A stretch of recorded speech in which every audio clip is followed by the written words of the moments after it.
Dans cette vidéo, on va voir la notion de maximum et minimum d'une fonction sur un intervalle i.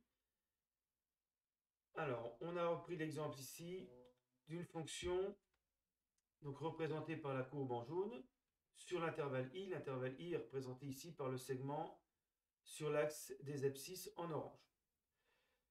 Alors, quand x décrit ici l'intervalle i, par exemple, ici on a f de x.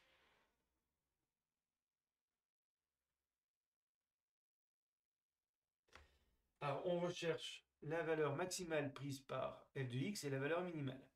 La valeur minimale, on la voit rapidement, c'est ici, alors par exemple pour b,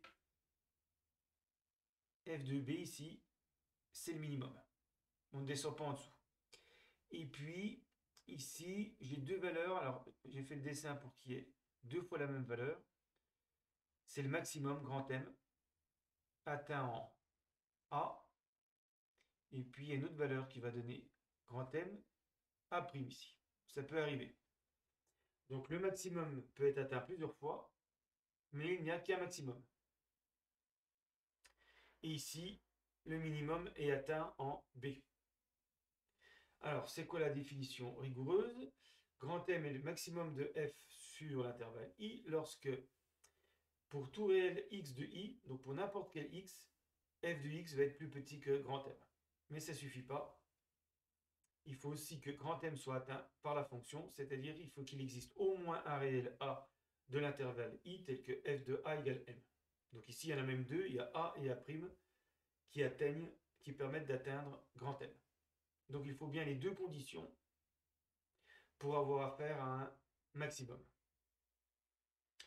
Et puis, si on veut une définition raccourcie, on peut dire soit A un réel de i, f de a est le maximum de f sur i, si et seulement si, pour tout réel x de i, f de x est inférieur ou égal à f de a.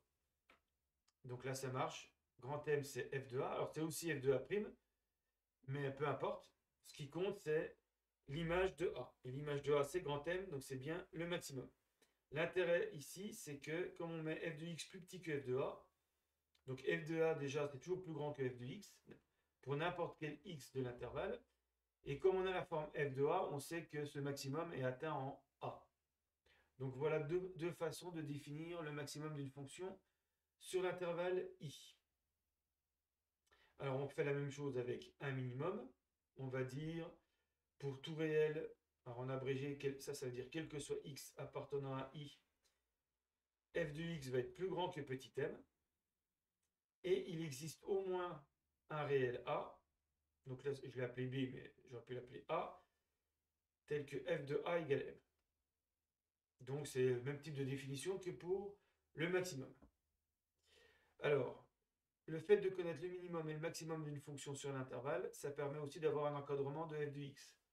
Ici, f de x, il est toujours compris entre petit m et grand M. Alors bien sûr, quand petit m et grand M existent.